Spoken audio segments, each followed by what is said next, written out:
Hello everyone, आज है 20 अगस्त और आज इस वीडियो में हम बात करने जा रहे हैं रिलायंस पावर के बारे में।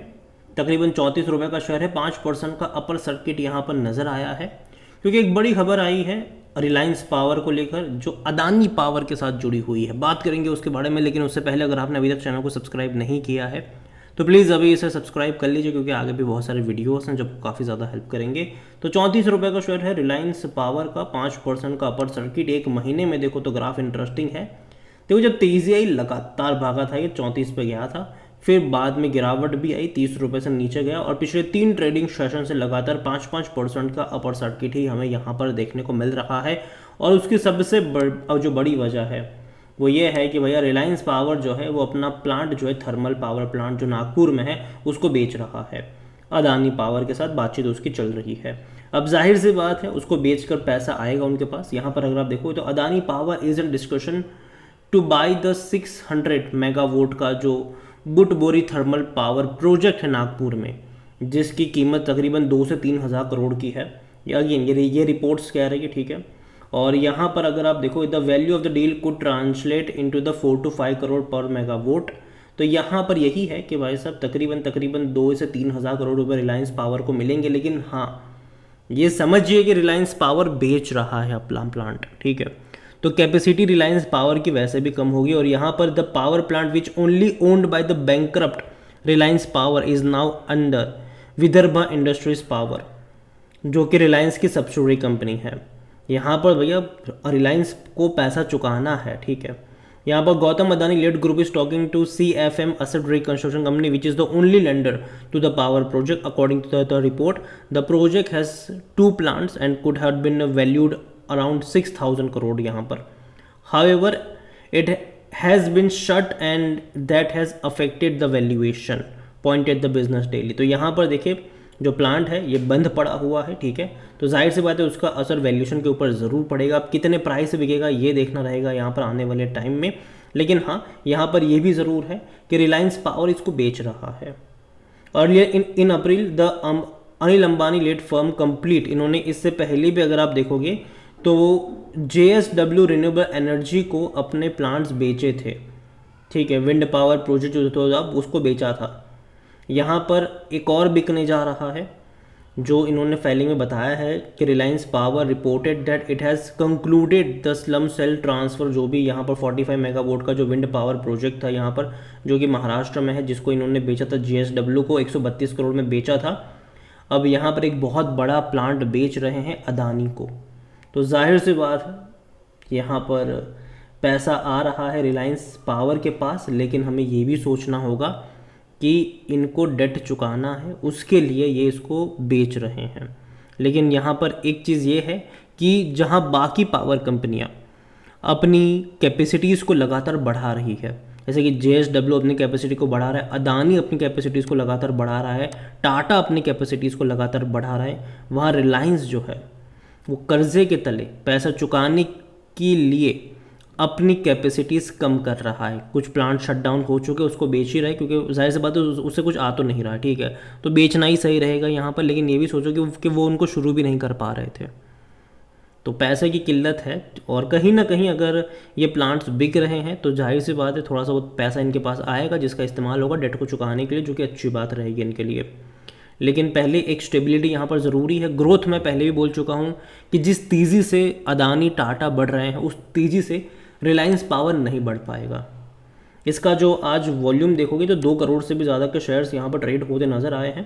कंपनी का जो मार्केट कैप है वो तकरीबन 13,800 करोड़ के आसपास देखने को मिल रहा है। कंपनी को लेकर अगर बात करी जाए तो according to Moneycontrol user 100% लोग कह रहे हैं खरीदारी करो, 100% लोग।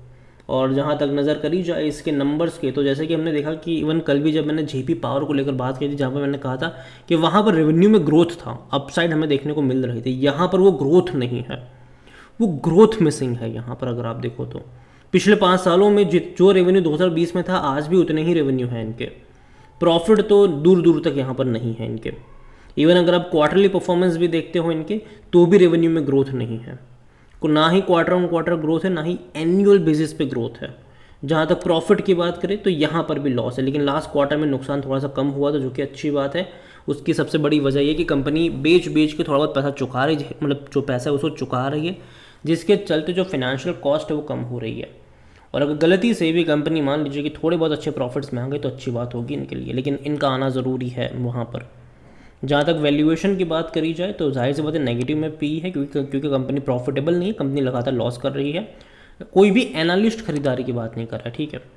आपको यूज़र्स कुछ लोग बातें करते हुए कहते हुए सोशल मीडिया पे मिल जाएंगे, लेकिन जो एनालिस्ट होते हैं वो हमेशा राय नहीं देते ऐसी कंपनियों में जहाँ पे दिक्कत होती है। इवन फाइनेंशियल्स भी इस कंपनी के देखे तो कुछ ठीक ठाक तो नहीं थे, हिले हुए ही थे इसके फाइनेंशियल, रेवेन्यू वाइज भी, प्रॉफिट वाइज थी। और जहाँ तक बात करी जाए इनके शेयर होल्डिंग को लेकर तो प्रमोटर की होल्डिंग 23.24% की है। प्रमोटर देखा जाए तो यहाँ पर बेच रहे हैं, 24.49 से बेच कर आए हैं नीचे। 0.22% म्यूचुअल फंड के पास है, 2.84% डोमेस्टिक के पास है। एफआईएस जम के खरीदारी कर रहे हैं यहाँ पर, 12.71% एफआईएस के पास भी है। रिटेल और अदर की मिलाकर 60.99% की होल्डिंग है, जिनमें से रिटेल इन्वेस्टर 28.29% पर है और जो अदर पार्टीज़ है वो 32.70% का स्टेक यहाँ पर लेकर बैठे हुए हैं। ओवरऑल अगर बात करी जाए यहाँ पर तो शेयर होल्डिंग पैटर्न उतना भी ज़्यादा एक्साइटिंग लग नहीं रहा है, क्योंकि प्रमोटर की होल्डिंग वैसे भी कम है। हालांकि प्रमोटर की होल्डिंग एक टाइम पे 10% से भी कम थी, ठीक है, 9% के आसपास था ये। बाद में प्रमोटर ने बड़ी क्वांटिटी खरीदी थी, एक ही झटके में तकरीबन 14-15% का स्टेक खरीद लिया था यहाँ पर। बाद में देखो तो लगातार थोड़ी थोड़ी करके अभी बेचना शुरू कर रहे हैं। तो यहाँ पर मैं रिलायंस पावर को लेकर एक चीज़ कहूँगा कि कंपनी प्रेजेंट सिनारियो देखा जाए तो उतनी ज़्यादा फंडामेंटली स्ट्रॉन्ग नहीं है, लेकिन पिछले कुछ टाइम में कंपनी ने अपने कुछ प्लांट्स वगैरह बेचे हैं, पैसा जुटाया है उसके ज़रिए, और अगर उस पैसों से ये अपने डेट को कम करने में कामयाब होते हैं और अगर आने वाले टाइम में अपने डेट को कम भी कर देते हैं तो एक अच्छी बात होगी इनके लिए।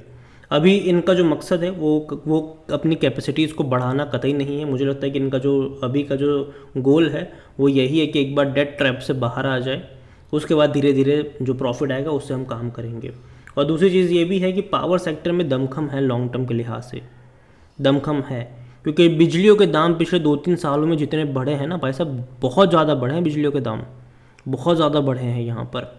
और आने वाले टाइम में जो डिमांड है बिजली की वो ज़्यादा ही होने वाली है, बल्कि वो कभी भी कम नहीं होगी, क्योंकि धीरे धीरे हम इलेक्ट्रिफिकेशन वाले एरा में जा रहे हैं, इलेक्ट्रिक व्हीकल्स वाले एरा में जा रहे हैं, तो उसको चलाने के लिए बिजली चाहिए होगी।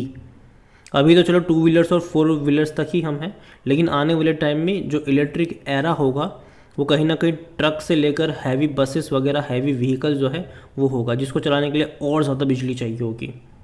तो ये सारी चीज़ें होगी, इवन बैटरीज वगैरह भी है, ठीक है। तो ये सारी चीज़ें हैं वहाँ पर। तो कहीं ना कहीं जो पावर कंपनीज़ है अभी भी एक बड़ा पोटेंशियल वहाँ पर मुझे लगता ज़रूर है, लेकिन मैं पहले भी बोल चुका हूँ कि मेरी जो पहली प्रेफरेंसेस होगी वो बड़ी कंपनियाँ होगी।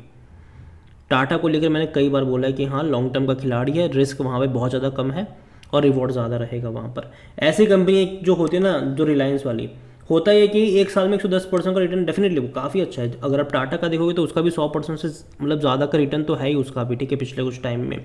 लेकिन वहाँ पे ना टाटा में धीरे धीरे मतलब बढ़ता हुआ एक स्टेबल ग्राफ आपको देखने को मिलता है, जबकि ऐसी कंपनियों में ना ग्राफ ऐसे होते हैं, ठीक है। और कई बार रिटेल इन्वेस्टर ऐसी डीप जो ग्राफ होते हैं उसको सहन नहीं कर पाते हैं और फिर पैनिक कर जाते हैं। होता है कि कई बार वो ऊपर के लेवल पर ख़रीदते हैं, जब गिरना शुरू होता है तो यहाँ पे बेच देते हैं, फिर एंट्री कर ही नहीं पाते, फिर वापस ऊपर चला जाता है। तो ये होता है यहाँ पर, टाइम नहीं कर पाओगे आप इसको, कोई नहीं कर पाएगा इसको टाइम, ठीक है। तो यहाँ पर ये चीज़ ज़रूर रहेगी, जो कि एक रिस्क यहाँ पर है ऐसी कंपनियों में। और यही वजह है कि मैं कहता हूँ कि अभी जिस प्राइस पे है डेफिनेटली एक रेजिस्टेंस लेवल है वहाँ पर, ठीक है। इसको टूटना ज़रूरी है। अगर 35 रुपये के ऊपर निकल गया तो ब्रेकआउट का सिनारियो यहाँ पर ज़रूर है। अगर नहीं निकल पाया, और अगर ब्रेकआउट का मतलब ये नहीं कि 35 से निकलने के बाद भाई साहब ये 70-80 पे चला जाएगा, नहीं, ऐसा नहीं होता, ठीक है। ब्रेकआउट यही होगा कि 35 से निकलने के बाद 40 तक के लेवल देखने को मिलेंगे, लेकिन वापस से गिरकर वही होगा 30-35 की रेंज में दोबारा भी आ जाएगा ये। तो ये सिनारियो आपको देखने को मिलेगा यहाँ पर। अगेन ये मेरा पर्सनल ओपिनियन है, कोई भी इन्वेस्टमेंट एडवाइस यहाँ पर नहीं है मेरा। वीडियो को यहीं पे एंड करता हूँ। पसंद आया हो तो लाइक करो, शेयर करो, चैनल पर अगर पहली बार तो प्लीज़ सब्सक्राइब करें। और रिलायंस पावर के बारे में आप क्या सोचते हैं वो भी आप मुझे कमेंट में लिख के बता सकते हैं। Thank you.